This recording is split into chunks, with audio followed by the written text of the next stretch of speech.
പാപം ചെയ്യുന്ന ആളുകളുടെ ഹൃദയങ്ങൾ അല്ലാഹു ശുദ്ധിയാക്കാൻ ഉദ്ദേശിച്ചിട്ടില്ല. അല്ലാഹു ആ ഹൃദയത്തിന് ശുദ്ധി നൽകിയിട്ടില്ല. ഹൃദയത്തിന്റെ ഉള്ള മോശമാണ്, ശരീരവും മോശം തന്നെ. ശരീരത്തിലും അതിന്റെ പ്രതിഫലനം അല്ലാഹു കാണിച്ചു കൊടുക്കും. ഹൃദയത്തിന്റെ ഉള്ളിൽ എന്തെന്നില്ലാത്ത ഞെരുക്കം, എന്തെന്നില്ലാത്ത പ്രയാസം. وما فشت الفاحشة في قوم قط إلا ابتلوا بالأوجاع التي لم تكن في أسلافهم من قبل. ഏതെങ്കിലും ഒരു തിന്മ എന്നല്ല, തിന്മയിൽ ഏറ്റവും മോശമായത് മാ ഫശത്തിൽ ഫാഹിഷ, വ്യഭിചാരം എന്നാണ് അതിന്റെ സൂചനയെന്ന് പണ്ഡിതന്മാർ. ഫാഹിഷത്തിന്റെ ഉദ്ദേശം വ്യഭിചാരം ഒരു സമൂഹത്തിൽ പരക്കയായാൽ അതൊരു സംഭവമല്ലാത്ത രീതിയിൽ, ഒരു നാട്ടിലെ പെണ്ണുങ്ങളിൽ അവിഹിത ബന്ധങ്ങളില്ലാത്തവരില്ല, ആണുങ്ങളിൽ പരസ്ത്രീ ബന്ധമില്ലാത്തവരില്ല എന്ന് വന്നാൽ എന്താണ് അതിൻ്റെ അർത്ഥം? ഒരു സമൂഹം ഒന്നാകെ തിന്മയിലേക്ക് പോയാൽ, നമ്മുടെ ചെറുപ്പക്കാരൊക്കെ ബൈക്കിൽ ചുറ്റി നടക്കുന്നത് ഏതെങ്കിലും ഒരു പെണ്ണിനെ വളക്കാനോ തിരിക്കാനോ പറ്റുമോ? ഒരു പെണ്ണ് പുറത്തിറങ്ങി അലങ്കാരമുള്ള വസ്ത്രം ധരിച്ച് അങ്ങാടിയിലൂടെ നടക്കുന്നതും ഒരു കസ്റ്റമർ എന്ന നിലയിൽ പീഡികക്കാരനോട് സംസാരിക്കുന്നതും വൈകാരികമായ ചിന്തയുള്ള ട്യൂണിലൂടെ, പെരുമാറ്റത്തിലൂടെ സ്വന്തം ഭർത്താവിനോട് സ്നേഹത്തോടെ സംസാരിക്കേണ്ട ഭാര്യ ആ സ്നേഹമൊക്കെ അങ്ങാടിയിൽ കൊടുത്തിട്ടാ പോരുന്നത്. ഇങ്ങനെയൊക്കെയാണ് ഒരു സമൂഹത്തിന്റെ സംസ്കാരമെങ്കിൽ എന്ത് സംഭവിക്കും? ഏതെങ്കിലും ഒരു സമൂഹത്തിൽ വ്യഭിചാരം വ്യാപകമാവുകയാണെങ്കിൽ, കണ്ണിന് വ്യഭിചാരമുണ്ട്, നമ്മൾ അറിയണം. കണ്ണിന് വ്യഭിചാരമുണ്ട്, തിന്മ കാണുന്നത് വ്യഭിചാരമാണ്. കാതിന് വ്യഭിചാരമുണ്ട്, വ്യഭിചാരത്തിന്റെ കഥ കേൾക്കുന്നത്, അത് ഇഷ്ടത്തോടെ ചെവി കൊടുക്കുന്നത് കാത് ചെയ്യുന്ന വ്യഭിചാരമാണ്. ഏതെങ്കിലും ഒരുത്തന്റെ വീട്ടിലെ കഥകൾ മറ്റൊരുത്തന് പറഞ്ഞു കൊടുക്കുന്നത് നാവ് ചെയ്യുന്ന വ്യഭിചാരമാണ്. നമ്മുടെ മസ്തിഷ്കത്തിൽ മറ്റുള്ളവൻ നാട്ടിൽ നടക്കുന്ന കഥകൾ, വാട്സപ്പിലൂടെ വരുന്ന വിഷയങ്ങൾ, മറ്റുള്ളവരുടെ ഏതെങ്കിലും അപമാനപ്പെടുത്തുന്ന വിഷയങ്ങൾ നമ്മുടെ മസ്തിഷ്കം കൊണ്ട് നമ്മൾ ചിന്തിക്കുകയോ അതിൽ ആനന്ദിക്കുകയോ ചെയ്യുന്നത് തലച്ചോറ് കൊണ്ട് ചെയ്യുന്ന വ്യഭിചാരമല്ലേ? മനുഷ്യന്റെ ശരീരം കൊണ്ട് മുഴുവനും വ്യഭിചാരമുണ്ട് അത്രേ.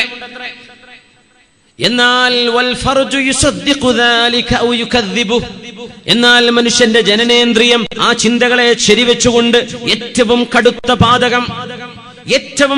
പാതകം ജീവനോടെ എറിഞ്ഞു കൊല്ലണം എന്ന് പറഞ്ഞ പാതകം വ്യഭിചാരി വിവാഹിതനാണെങ്കിൽ അല്ലെങ്കിൽ വിവാഹിതയെങ്കിൽ ആ പാതകത്തിലേക്ക് എത്തുന്നിടത്തേക്ക് എത്തുമ്പോഴേക്കും എത്രയോ വ്യഭിചാരത്തിന്റെ ഘട്ടങ്ങൾ കടന്നിട്ടാണ് വരുന്നത്. ഒരു സുഹൃത്ത് പറഞ്ഞു, റബ്ബേ, കുഞ്ഞിന് ഖുർആൻ പഠിപ്പിക്കാൻ വന്ന ഒരു ഹാഫിളായ മനുഷ്യൻ ആ കുട്ടിയുടെ ഉമ്മയുമായി വ്യഭിചരിച്ച്, ഉമ്മ ഗർഭിണിയാണ്. അസ്തഗ്ഫിറുല്ലാഹ്. അല്ലാതെ ഞാൻ ആലോചിക്കുകയാണ്, റബ്ബേ, ഇങ്ങനെയുണ്ടോ കാലം? എവിടെ എത്തി? മാ ഫഅല ഖുർആനുക, മാ ഫഅല ഖുർആനുക, നിന്റെ ഖുർആൻ എന്ത് ചെയ്തു? നിന്റെ ഖുർആനെ കൊണ്ട് എന്ത് നേട്ടമുണ്ടായി? മാ ഫഅല സ്വലാതുക, നിന്റെ നിസ്കാരം കൊണ്ട് എന്ത് നേട്ടമുണ്ടായി എന്ന് അല്ലാഹുവിന്റെ മുമ്പിൽ പരലോകത്ത് ചോദ്യം ചെയ്യപ്പെടുന്ന സമയമുണ്ട്. അല്ലാഹു നമ്മളൊക്കെ കാത്തുരക്ഷിക്കട്ടെ. അങ്ങനെ തിന്മകൾ ഒരു സമൂഹത്തിൽ പ്രചരിക്കുകയാണെങ്കിൽ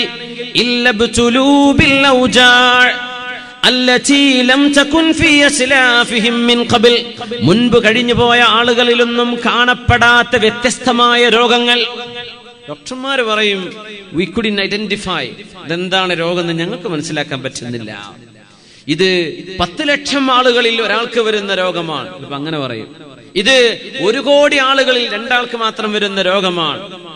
വിചിത്രമായ രോഗങ്ങൾ, മുമ്പ് കേട്ടിട്ടില്ലാത്ത രോഗങ്ങൾ ഈ ഉമ്മത്തിന് വരും. അല്ലാഹു ഉമ്മത്തിനെ ശിക്ഷിക്കും. വ്യഭിചാരം ഉമ്മത്തിൽ വ്യാപകമായാൽ ഒരു സമൂഹത്തിൽ വ്യഭിചാരം പരക്കയാവുകയാണെങ്കിൽ അത് പരസ്യമായ രഹസ്യം ഈ രീതിയിൽ ഒരു സമൂഹം ഒന്നാകെ പരപുരുഷ ബന്ധത്തിലേക്ക്, പരസ്ത്രീ ബന്ധത്തിലേക്ക്, വിദ്യാർത്ഥിനികളിൽ പോലും പ്രായപൂർത്തി എത്തുമ്പോഴേക്ക് വ്യഭിചരിക്കുന്നവര്. 18 വയസ്സ് കഴിഞ്ഞ ഒരു പെൺകുട്ടിക്ക് ജന്മം എടുത്ത ഒരു പെൺകുട്ടിയെ ഗർഭം ധരിപ്പിച്ചത് 12 വയസ്സുകാരൻ. അങ്ങനെയല്ലേ പത്രത്തിൽ കണ്ടത്? സുബ്ഹാനല്ലാഹ്. ഇങ്ങനെയൊക്കെ ആയിക്കഴിഞ്ഞാൽ ഇവിടെ റബ്ബ് ഇടപെടും, അള്ളാഹുവിന്റെ ശിക്ഷ വരും. എങ്ങനെ ശിക്ഷ എന്നറിയോ? ചെയ്തവർക്ക് മാത്രമല്ല, അതിൽ മൗനം പാലിച്ചവർ. ഞാനതിന് ഇടപെടുന്നില്ല, ഞാൻ കണ്ടില്ല കേട്ടില്ല എന്ന് വിചാരിക്കട്ടെ, എന്റെ വീട്ടിലല്ലല്ലോ എന്ന് പറയുന്നവർ, അത് കേട്ട് രസിക്കുന്നവർ, അതിൽ ആനന്ദം കൊള്ളുന്നവർ, ഇവർക്ക് മുഴുവനും അല്ലാഹു തആല ഒരു ഉമ്മത്തിലൊന്നാകെ മുമ്പൊരിക്കലും കേട്ടിട്ടില്ലാത്ത അസുഖങ്ങളെ കൊണ്ട് അല്ലാഹു പരീക്ഷിക്കുമെന്ന് ഹബീബുനാ റസൂലുള്ളാഹി സ്വല്ലല്ലാഹു അലൈഹി വസല്ലം. അത്തരം അസുഖങ്ങൾ നമുക്ക് വരാതിരിക്കാനാണ് ലോകത്തിന്റെ കരുണയായ നബി, റഹ്മത്തുൽ ലിൽ ആലമീൻ, ലോകത്തിന്റെ റഹ്മത്തായി വന്ന നബി നമ്മളോടുള്ള കാരുണ്യം കൊണ്ടാണ് ഈ പറഞ്ഞിരുന്നത്. അങ്ങനെയല്ലേ? മുമ്പോട്ട് പോയ വഴിയിൽ കുഴിയുണ്ട് എന്ന് പറഞ്ഞെന്നാൽ അത് കരുണയല്ലേ? ആ കുഴി പോയി ചാടിയിട്ട് ആലോചിച്ചിട്ട് കാര്യമുണ്ടോ? നേരത്തെ പറഞ്ഞിരാണ്, ഇതാണ് റഹ്മത്തുൽ ലിൽ ആലമീൻ റസൂലുള്ളാഹി സ്വല്ലല്ലാഹു അലൈഹി വസല്ലം. അതുകൊണ്ട് പാപികൾ ഒരുപോലെയാണോ? പാപം ചെയ്യാതെ ജീവിക്കുന്നവരും ഒരുപോലെയാണോ? ഒരിക്കലുമല്ല. ശുദ്ധമായ ഖുർആനിന്റെ വചനങ്ങൾ കേൾക്കേണ്ടതിന് പകരം വിശുദ്ധമായ അള്ളാഹുവിന്റെ വചനം ഖുർആൻ നമ്മുടെ കൽബുകളിലേക്ക് ആഴ്ന്നിറങ്ങുന്ന, ആനന്ദം നൽകുന്ന, അള്ളാഹു നൽകുന്ന ഏറ്റവും വലിയ മധുരമല്ലയോ ഖുർആൻ? എന്ത് രസാണ് ഖുർആൻ ഓതുന്നത്, അത് കേൾക്കുന്നത് എന്ത് മധുരമാണ്, എന്തൊരു രസായിരിക്കും. കാരണം മനുഷ്യന് കാവ്യം ഇഷ്ടമാണെന്നാണ്, മനുഷ്യന് മ്യൂസിക് ഇഷ്ടമാണ്. പ്രകൃതം അങ്ങനെയാണ്. ചെറിയ കുട്ടികളൊക്കെ ഒരു പാട്ട് വെച്ചു കൊടുത്ത് നോക്കി അവരങ്ങ് ഡാൻസ് എടുക്കും. എവിടുന്ന് കണ്ടുപഠിച്ചതാവില്ല. 1 വയസ്സോ 2 വയസ്സോ ഉള്ള കുട്ടികൾക്ക് ഒരു മ്യൂസിക് വെച്ചു കൊടുത്ത് നോക്കി അവരോട് കളിക്കാൻ തുടങ്ങും. എവിടുന്നായി കുട്ടി പഠിച്ചത്? ഒരു ഡാൻസ് സ്കൂളിലും കുട്ടിനെ പറഞ്ഞയച്ചിട്ടില്ല. കുട്ടി ഡാൻസ് എടുക്കും. എന്റെ ആ ഒരു റിതം നമ്മുടെ ശരീരത്തിന്റെ പ്രോഗ്രാമിങ്ങിൽ അള്ളാഹു വെച്ചതാണ്. പക്ഷേ അതിനെ നന്മ കൊണ്ട്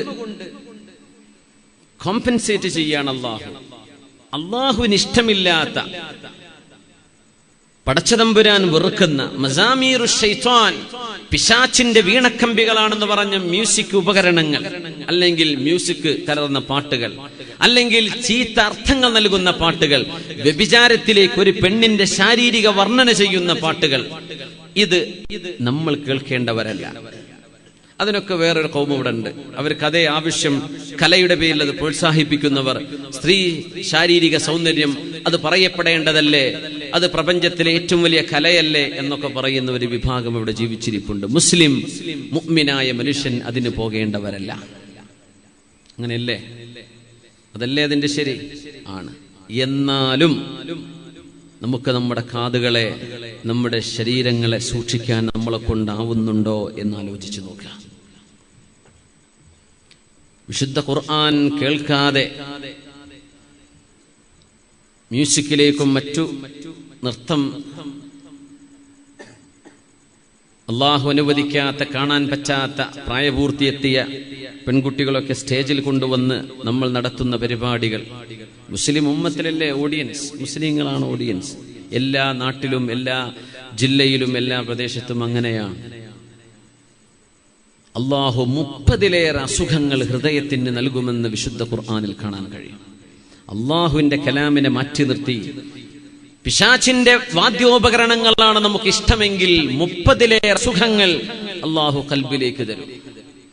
അതിന് ഖുർആൻ പണ്ഡിതന്മാർ അൽ-അകിന്ന, അൽ-ഗിതാ, അൽ-ഗിലാഫ്, അൽ-ഹിജാബ്, അൽ-ഗിശാവ, അർ-റാൻ എന്നൊക്കെ ഖൽബിന്റെ മഹാമാരികളായ സുഖങ്ങളായി 30ഓളം ഖുർആനിന്റെ ആയത്തുകളുണ്ട്. ഹൃദയത്തെ അള്ളാഹു അങ്ങനെ നശിപ്പിച്ചു കളയുന്ന, ഖൽബിൽ അള്ളാഹുവിനോടുള്ള ഇഷ്ടമുണ്ടാവില്ല. അതുകൊണ്ട് നമുക്കത് തീരുമാനിക്കാൻ കഴിയണം.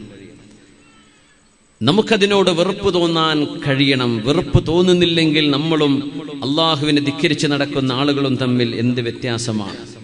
എന്ത് വ്യത്യാസമുള്ളത്? നന്മ പറഞ്ഞു തരുന്നത് അള്ളാഹു ഏൽപ്പിച്ച ദൗത്യമാണ്. നമ്മൾ ഓരോരുത്തരും അങ്ങോട്ടും ഇങ്ങോട്ടും നന്മ പറഞ്ഞു കൊടുക്കണം. അത് സ്വീകരിക്കേണ്ടത് നമ്മൾ ഓരോരുത്തരുടെയും ബാധ്യതയുമാണ്.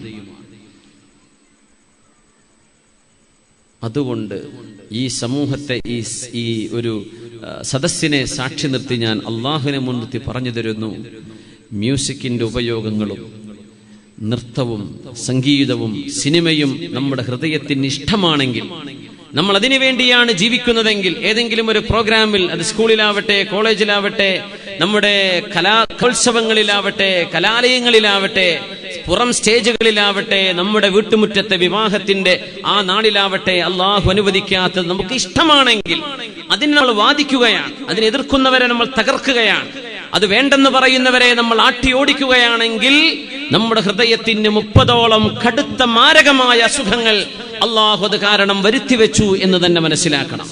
അള്ളാഹു നമ്മെ കാത്തു രക്ഷിക്കട്ടെ. അതുകൊണ്ട് നമ്മൾ ബോധത്തിലാവും, നിസ്സാരമായി കാണരുത്. അത് കുട്ടികളെ പാട്ടല്ലേ, കുട്ടികളാണെങ്കിലും വലിയവരാണെങ്കിലും നമുക്ക് മ്യൂസിക്കിന്റെ ഉപയോഗം പാടില്ലെന്നാണ്. അതൊന്നും ഇല്ലാത്ത എത്ര നല്ല പാട്ടുകളുണ്ട്. അന്യ പെണ്ണുങ്ങളെ, പ്രായപൂർത്തിയെത്തിയ പെൺകുട്ടികളെ സ്റ്റേജിൽ കയറ്റിയുള്ള കലാപരിപാടികൾ നമുക്ക് പാടില്ലാത്തതാണ്. ഇതിൽ ആർക്കാ അഭിപ്രായ വ്യത്യാസമുള്ളത്? ആർക്കെങ്കിലും ഉണ്ടോ? ഇല്ല. പക്ഷേ നമുക്ക് ജീവിതത്തിലേക്ക് പകർത്താൻ കഴിയുന്നില്ല. ബിസ്മില്ലാഹിർ റഹ്മാനിർ റഹീം അഫലാ യതദബ്ബറൂനൽ ഖുർആൻ അം അലാ ഖുലൂബിൻ അഖ്ഫാലുഹാ. വിശുദ്ധമായ ഖുർആൻ എന്തുകൊണ്ടാണ് അവർ ആഴത്തിൽ പഠിക്കാൻ തയ്യാറാവാത്തത്? അതല്ല, അവരുടെ ഹൃദയങ്ങൾക്ക് പൂട്ടുവീണിരിക്കുകയാണോ? ഹൃദയം മൂടപ്പെട്ടിരിക്കുകയാണോ? റസൂലുള്ളാഹി തങ്ങൾ പറയുന്നു, യഅതി സമാനുൻ അലന്നാസ്, ജനങ്ങൾക്കൊരു കാലഘട്ടം വരും, യുസ്ബിഹുൽ മഅറൂഫു ഫീഹി മുൻകറാ, മനുഷ്യന്മാർ ചെയ്യുന്ന നന്മകൾ മുഴുവനും തിന്മയാണെന്ന് പറയുന്ന കാലം വരും. അതൊക്കെ ശിർക്കാണ്, അതൊക്കെ കുഫറാണ്, അത് ഇസ്ലാമെന്ന് പുറത്തു പോകുന്ന വിഷയമാണ്. എല്ലാ നന്മകളും തിന്മകളായി മാറുന്ന കാലം. വൽ മുൻകറു ഫീഹി മഅറൂഫാ, തെറ്റായ കാര്യങ്ങളൊക്കെ വളരെ നല്ലത് എന്ന് പറയുന്ന കാലം വരുന്നു. സുബ്ഹാനല്ലാഹ്. തെറ്റ് നന്മയാവുകയും നന്മ തിന്മയാവുകയും ചെയ്യുന്ന കാലം വരും. മുത്തുനബി തങ്ങൾ പറഞ്ഞു, യഅതി അലന്നാസി സമാനുൻ യുസദ്ദഖു ഫീഹിൽ കാദിബു. ഹബീബായ റസൂലുള്ളാഹ് സ്വല്ലല്ലാഹു അലൈഹി വസല്ലം തങ്ങൾ പറഞ്ഞു, ഒരു കാലഘട്ടം വരും, നുണ പറയുന്ന ആളുടെ വാക്സാമർത്ഥ്യം കേട്ടിട്ട് ആളുകൾ വിശ്വസിക്കുന്ന കാലം വരും. സത്യം പറയുന്നവൻ ഒരുപക്ഷെ അത് അങ്ങനെ തെളിയിച്ചു പറയാൻ അവനെ കൊണ്ട് കഴിഞ്ഞില്ല, അവൻ നുണയനാണെന്ന് പറയും. 1-ാം നമ്പർ നുണ പറയുന്ന ആണും പെണ്ണും അവര് സത്യാണ് പറയുന്നത് എന്നാളുകൾ വിശ്വസിക്കുന്നൊരു കാലം വരും. എന്തൊക്കെ തട്ടിപ്പുകൾ ചെയ്യാൻ പറ്റുന്ന വോയിസ് മെസ്സേജുകളായിട്ടും ക്ലിപ്പായിട്ടും സൗണ്ട് മറ്റൊരാളുടേത് മാറ്റിയിട്ടും അത് ക്ലബ് ചെയ്തിട്ടും മറ്റവന്റെ തലെടുത്തിട്ട് ഇപ്പുറത്തും ഇവന്റെ തലെടുത്തിട്ട് അങ്ങോട്ട് മാറ്റി വെച്ചിട്ടും പച്ച നുണ ചെയ്യുന്ന ആളുകളുടെ പ്രവർത്തനം സത്യമാണെന്നും, ഇത് ഞാനല്ല, ഇത് ഞാൻ പറഞ്ഞതല്ല, ഇത് എന്റേതല്ല, ഞാൻ നിരപരാധിയാണെന്ന് പറഞ്ഞാൽ വിശ്വസിക്കാത്ത കാലം വരുന്നതാണ്. സുബ്ഹാനല്ലാഹ്. വയുഖവ്വനു ഫീഹി സ്വാദിഖ് ഫീഹിൽ അമീൻ, സത്യസന്ധനായ ആള് വഞ്ചിക്കുന്നവനാണെന്നും, വയുഅ്തമനു ഫീഹിൽ ഖായിൻ, കൊടിയ വഞ്ചന ചെയ്യുന്ന തട്ടിപ്പ് നടത്തുന്ന ആളുകൾ നല്ല മനുഷ്യനാണ് എന്ന് പറയുന്ന കാലം. കൊടിയ തട്ടിപ്പ്, തട്ടിപ്പിന് മേൽ തട്ടിപ്പ്, ലോകം അറിഞ്ഞത് അറിയാത്തത്, അനുയായികൾക്കറിയുന്നത് അറിയാത്തത്, എല്ലാ തട്ടിപ്പ് ചെയ്താലും സത്യസന്ധനാണ് എന്ന് പറയുന്ന കാലം. സത്യസന്ധതയിൽ ജീവിക്കുന്ന ആളുകൾ വഞ്ചിക്കുന്നവരാണെന്ന് പറയുന്ന കാലം. യുകദ്ദബു ഫീഹി സ്വാദിഖു വയുഅ്തമനു ഫീഹിൽ ഖായിൻ വയന്തിഖു ഫീഹി റുവൈബിള. ഇസ്ലാമിനെ കുറിച്ച് ബാലപാഠം പോലും അറിയാത്ത ആളുകൾ, അല്ലാഹുവിന്റെ ദീൻ ഉലമാഇന്റെ കൂടെ ഇരുന്ന് പഠിക്കാത്ത ആളുകൾ, ദർസിൽ ഖുർആൻ പഠിക്കാനും അഹ്കാമുകൾ പഠിക്കാനും ഉസൂലുകൾ പഠിക്കാനും അറബ് ഭാഷയുടെ നഹവും സർഫും ബലാഗയും മആനിയും ഇതെല്ലാം പഠിച്ച് വർഷങ്ങളോളം ഒരു ഗുരുനാഥന്റെ കീഴിൽ ഒരു പഠന കേന്ദ്രത്തിൽ ചെന്ന് വർഷങ്ങളോളം അധ്വാനിച്ച് പഠിച്ച ആലിമീങ്ങളും പണ്ഡിതന്മാരും പറയേണ്ട വിഷയങ്ങൾ ഒന്നും അറിയാതെ ഏതെങ്കിലും ഒരു ശകലങ്ങളെടുത്ത് ആരൊക്കെയോ കിട്ടുന്നവർ മുഴുവനും വാട്സപ്പ് ഓണാക്കിയിട്ട് പറയാൻ തുടങ്ങുന്ന കാലം. റുവൈബിള, നിസ്സാരന്മാരായ ആളുകൾ എന്ന് പറഞ്ഞാൽ ഇസ്ലാമിന്റെ അടിസ്ഥാനമായ നിയമങ്ങൾ പറയാൻ അർഹതയില്ലാത്ത ആളുകൾ. പറഞ്ഞ വിഷയം സത്യമാണെങ്കിൽ തന്നെയും ആ മനുഷ്യൻ പറഞ്ഞത് നുണയാണ് എന്ന് ഉലമാ പറയും. എന്തുകൊണ്ട് അർഹതയില്ലാത്തവർ കയറി പറഞ്ഞുകൂടാ? അങ്ങനത്തെ ഒരു കാലം വരുമെന്ന് മുത്ത് റസൂലുള്ളാഹി സ്വല്ലല്ലാഹു അലൈഹി വസല്ലം. അല്ലാഹു നമ്മെ കാത്ത് രക്ഷിക്കട്ടെ. യുഅറഫുൽ മുജ്രിമൂന ബിസീമാഹും ഫയുഖദു ബിന്നാസി വൽ അഖ്ദാം.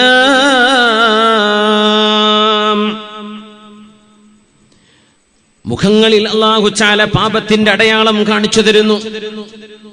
മുഖത്ത് നോക്കിയിട്ട് മുസ്ലിമായ ഒരാളുണ്ട്. ഒരു മുഅ്മിനായ മനുഷ്യന്റെ മുഖത്തിങ്ങനെ നോക്കി നിന്നിട്ട് ആ നോട്ടം കാരണം ഖൽബിലേക്ക് ഈമാൻ കയറിയ ആൾ, അത് ഇസ്ലാമിക ചരിത്രത്തിൽ വളരെ കുറവാണ്.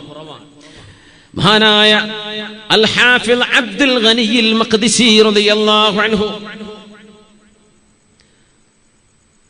ഒരു മുസ്ലിം അല്ലാത്ത സഹോദരൻ, ഒരുപാട് നേരം മഹാനായ അല്ലാമൽ മഖ്ദിസി തങ്ങളുടെ മുഖത്തേക്ക് ഇങ്ങനെ ഒരുപാട് നേരം ഇങ്ങനെ നോക്കി നിന്നു, ഒരു രാത്രി മുഴുവനും.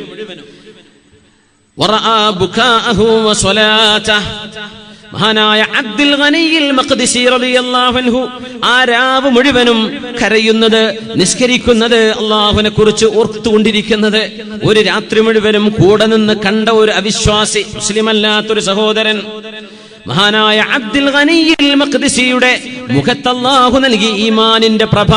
ആ മഹാനെ നോക്കി നിന്ന സമയത്ത് ഫസഫറ റജുലു സഫറ, ആ മനുഷ്യൻ അങ്ങ് അട്ടഹസിച്ചു. ഒരട്ടഹാസം. പിശാച് ബാധ ഏറ്റ ആളിൽ നിന്ന് പിശാചിനെ താഴെ ഇറക്കാൻ പെട്ടെന്ന് വയലന്റ് ആയിട്ട് ഒച്ചപ്പാടും ബഹളുണ്ടാക്കും. സഫറ സഫറതൻ, വല്ലാത്തൊരു ശബ്ദം, ഇയാളങ്ങ് ബഹളം, ഒരൊച്ച വെച്ചു. ഖറജൽ കുഫ്റു ബിഹാ മിൻ സദ്രിഹി, ആ ഒരു അട്ടഹാസത്തിലൂടെ കുഫറും അവിശ്വാസവും ഹൃദയത്തിൽ നിന്ന് പുറത്തു പോവുകയും വഅസ്ലമ, ആ നേരം ആ മനുഷ്യൻ മുസ്ലിമാവുകയും ചെയ്തത് മഹാനായ അല്ലാമ അൽ ഹാഫിൽ അബ്ദുൽ ഗനിയിൽ മഖ്ദിസിയുടെ ജീവിതത്തിലുണ്ട്. മുഖത്തേക്ക് ഇങ്ങനെ നോക്കി നിന്നതാണ്. കുഫറങ്ങ് ഖൽബിൽ നിന്ന് ഇറങ്ങിപ്പോയി. ഡിബേറ്റ് ചെയ്യേണ്ടി വന്നില്ല. മുൻകാല വേദങ്ങളും പഴയ വേദവും പുതിയ വേദവും ചർച്ചയിടേണ്ടി വന്നില്ല. യുക്തിപരമായ ഒരു ഇന്റലക്ച്വൽ ഡയലോഗിന് വേണ്ടി വന്നില്ല. ഒരു ഡിബേറ്റ് ആവശ്യമായി വന്നില്ല. ഒരു മുഅ്മിനായ മനുഷ്യനെങ്ങനെ നോക്കി നിന്നതാണ് അവരുടെ നിസ്കാരവും ആ ഒരു കരച്ചിലും ആ മുഖത്തെ ഒരു ഭാവവും ഈമാനിന്റെ പ്രഭയും. അത് കണ്ടപ്പോഴേക്കും ഖൽബിൽ നിന്ന് കുഫ്റങ്ങ് തെറിച്ചുപോയി. അഷ്ഹദു അല്ലാ ഇലാഹ ഇല്ലല്ലാഹ് വഅഷ്ഹദു അന്ന മുഹമ്മദർ റസൂലുള്ളാഹ്. മുഖത്തിന്റെ വെളിച്ചമുള്ള ആളുകൾ, അത് ഈമാനിന്റെ പ്രത്യേകതയാണ്. ഹസനുൽ ബസ്രി എന്ന ലോകപ്രസിദ്ധനായ മഹാനോട് ചോദിച്ചു, മാ ബാലുൽ മുതഹജ്ജിദീന ബില്ലൈൽ മിൻ അഹ്സനിൻ നാസി വുജൂഹാ. ഹസനുൽ ബസ്രി തങ്ങളെ, രാത്രി തഹജ്ജുദ് നിസ്കരിക്കുന്ന ആളുകളുടെ മുഖത്ത് എന്തെന്നില്ലാത്തൊരു ഭംഗിയുണ്ടല്ലോ, എന്താണ് ഇതിന് കാരണം എന്ന് ചോദിച്ചു. രാത്രി സുബഹിന്റെ മുമ്പ് എഴുന്നേറ്റ് ഒരു 2 റക്അത്തെങ്കിലും, ഒരു 10 മിനിറ്റ്, ഒരു 5 മിനിറ്റ് കിട്ടിയാൽ തന്നെ തഹജ്ജുദ് കിട്ടും, അല്ലേ? സുബഹി വാങ്ക് വിളിക്കുന്നതിന്റെ 5 മിനിറ്റ്. നമ്മളിപ്പോ ഉമ്മത്തിനോട്, നമ്മൾ സ്വന്തം നഫ്സിനോടും, ഞാൻ എന്റെ നഫ്സിനോട് പറയാണ്, പിന്നെ നിങ്ങളോടും, നമ്മൾ 5 വക്ത് നിസ്കരിക്കണേ എന്നല്ല ഇനി പറയാൻ പോകുന്ന വാള്. 5 വക്ത് നിസ്കാരമൊക്കെ ഓൾറെഡി ബൈ ഡിഫോൾട്ട് നമ്മൾ ചെയ്തിരിക്കണം. അതിനെപ്പറ്റിയല്ല വർത്തമാനം. സുന്നത്തുകൾ വർദ്ധിപ്പിക്കാൻ കഴിയുമെന്ന, ഫർദിനെ പറ്റിയുടെ ചോദ്യമേ വർത്തമാനമേ ഇല്ല. സുബഹി നിസ്കരിക്കണം എന്നല്ല പറയും, സുബഹിക്ക് മുമ്പ് 2 റക്അത്തെങ്കിലും നിസ്കരിക്കാൻ പറ്റുമോ? സുബഹിന്റെ മുമ്പുള്ള വാങ്ക് കൊടുത്തിട്ട് സുബഹി നിസ്കാരം ഫർളിന്റെ മുമ്പുള്ള 2 റക്അത്ത് സുന്നത്തുണ്ട്. ഖൈറും മിനദ് ദുനിയ വമാ ഫീഹാ, ഈ ലോകവും അതിലുള്ള മുഴുവനും കിട്ടുന്നതിനേക്കാളും ഖൈർ ഫർളായ സുബഹി നിസ്കാരത്തിന്റെ 2 റക്അത്തിന് മുമ്പ് നിസ്കരിക്കുന്ന 2 റക്അത്ത് സുന്നത്താണെന്ന് ഹബീബായ റസൂലുള്ളാഹി. നമ്മളിപ്പോ വലിയ ആഗ്രഹിക്കുന്ന ദുന്യാവിൽ കിട്ടേണ്ട സാധനം ഇപ്പൊ എന്താ? കുറെ 100 രൂപേന്റെ നോട്ടും കുറെ 2000ന്റെ നോട്ടും. ഇതിനല്ലേ ഇപ്പൊ നമ്മൾ ആകൂടി നടക്കുന്നത്, അല്ലേ? റിസർവ് ബാങ്ക് ഒന്നാകെ മുമ്പ് കൊണ്ടുവന്ന് തന്നാലുള്ള അവസ്ഥ എന്താണ്? ലോകത്തിന്റെ എല്ലാ ഐശ്വര്യവും നമ്മുടെ മുമ്പിൽ തന്നാൽ ഇതിനേക്കാളൊക്കെ ഖൈറ് മുഅ്മിനായ മനുഷ്യന് സുബഹി നിസ്കാരത്തിന്റെ ഫർളിന്റെ മുമ്പുള്ള വാങ്ക് വിളിച്ചതിന്റെ ശേഷം തന്നെ, സുബഹി വാങ്ക് വിളിച്ചതിന്റെ ശേഷം തന്നെ ഫർളിന്റെ മുമ്പുള്ള 2 റക്അത്ത് നിസ്കാരം, റക്അത്താ അൽ ഫജ്ർ, സുബഹിന്റെ മുമ്പുള്ള 2 റക്അത്ത് ഖൈറും മിനദ് ദുനിയ വമാ ഫീഹാ, ഈ ലോകത്തെ എല്ലാം കിട്ടുന്നതിനേക്കാളും. പെണ്ണുങ്ങൾ ആലോചിക്കേണ്ട, ഒരു 10 പവന്റെ മാല കിട്ടിയിരുന്നെങ്കിൽ, അല്ലെങ്കിൽ വള കിട്ടിയിരുന്നെങ്കിൽ, അല്ലെങ്കിൽ എൻ്റെ കുട്ടിന്റെ കല്യാണത്തിന് ഇത്ര പവൻ ഉണ്ടായിരുന്നെങ്കിൽ. പെണ്ണുങ്ങളെ, ഇതിനേക്കാളൊക്കെ വലിയ ഖൈർ എന്താണെന്നറിയോ? സുബഹിന്റെ മുമ്പുള്ള 2 റക്അത്ത് സുന്നത്താണെന്ന് ഹബീബിന റസൂലുള്ളാഹി സ്വല്ലല്ലാഹു അലൈഹി വസല്ലം. നമുക്ക് അത് ചെയ്യാൻ പറ്റുമെന്ന് ആലോചിക്കുന്നത്. ഒന്നുകൂടെ അങ്ങോട്ട് കയറി ചെന്നിട്ട് സുബഹി വാങ്ക് വിളിക്കുന്നതിന്റെ ഒരു അരമണിക്കൂർ മുമ്പ്, ഒരു 10 മിനിറ്റ് മുമ്പ് ഒരു 2 റക്അത്ത്, ഒരു 4 റക്അത്ത്, പിന്നെ ഒരു വിത്റും നിസ്കരിക്കാൻ നമ്മളെ കൊണ്ടാകുമോ? ഇതൊക്കെ നമ്മളെ കൊണ്ടാകുമെങ്കിൽ ഇൻഷാ അല്ലാഹ് ഈ ഉമ്മത്തിന് വിജയമുണ്ട്. ഇൻഷാ അല്ലാഹ് ഈ ഉമ്മത്തിന് ഭാവിയുണ്ട്. ഇൻഷാ അല്ലാഹ് ഈ ഉമ്മത്തിന് അല്ലാഹു നസ്ർ നൽകും. അല്ലാഹു അനുഗ്രഹിക്കട്ടെ. ആമീൻ യാ റബ്ബൽ ആലമീൻ. ഹസനുൽ ബസ്രി തങ്ങളോട് ചോദിച്ചു, അല്ല ഹസനുൽ ബസ്രി, എന്താണ് തഹജ്ജുദ് നിസ്കരിക്കുന്ന ആളിന്റെ മുഖത്ത് എന്തെന്നില്ലാത്തൊരു ഭംഗി, എന്തെന്നില്ലാത്ത ഒരു ശോഭ, ഒരു വെളിച്ചം മുഖത്തുണ്ടല്ലോ, എന്താണ് ഇതിന് കാരണം എന്ന് ചോദിച്ചു.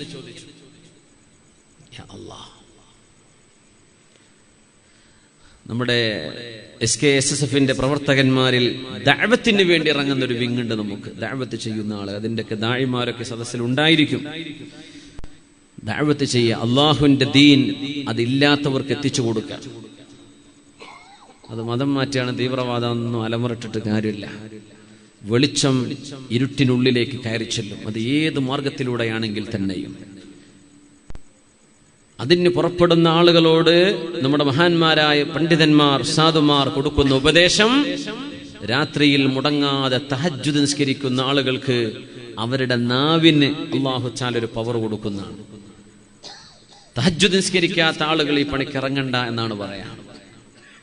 അല്ലാഹു സുബ്ഹാനഹു വ തആല നമുക്കൊക്കെ ആ വലിയ സുന്നത്ത് എടുക്കാനുള്ള തൗഫീഖ് അല്ലാഹു തരട്ടെ.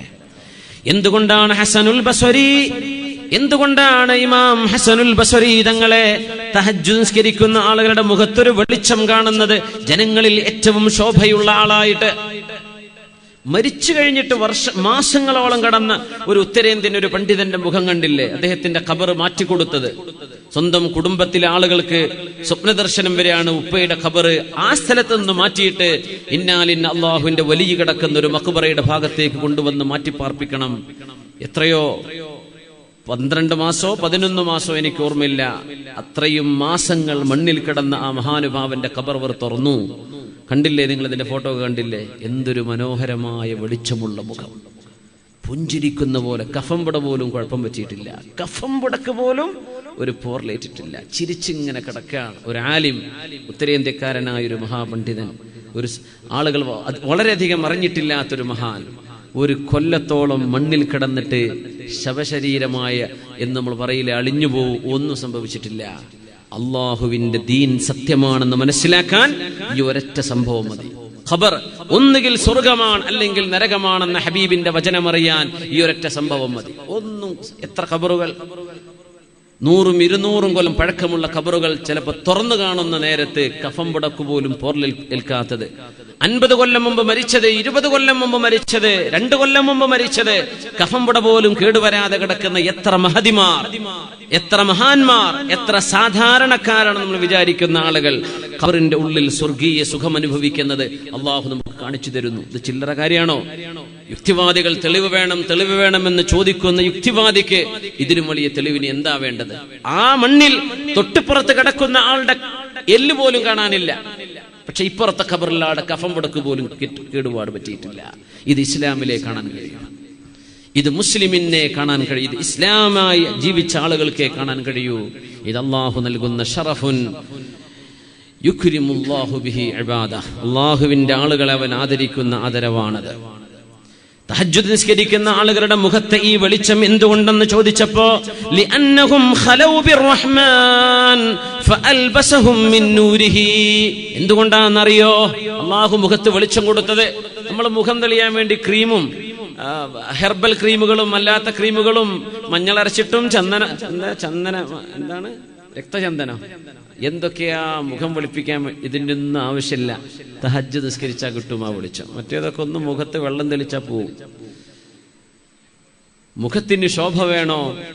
തഹജ്ജുദ് നിസ്കാരം പതിവാക്കിക്കോളി, അത്രേ വേണ്ടു. വേറെ ഒരു സന്തൂർ സോപ്പും അല്ല, ഒരു മൈസൂർ സാൻഡലും അല്ല. ഈമാനിന്റെ വെളിച്ചം, കൽബിന്റെ ഉള്ളിൽ നിന്ന് നൽകുന്ന വെളിച്ചം മുഖത്തേക്ക് തെളിഞ്ഞു വരുന്നു. എന്തേ കാരണം എന്നറിയോ? ലിഅന്നഹും ഖലൗ ബിർറഹ്മാൻ. കാരുണ്യവാനായ അള്ളാഹുവിന്റെ അരികത്ത് അവർ ഒറ്റക്ക് പോയി നിന്നു.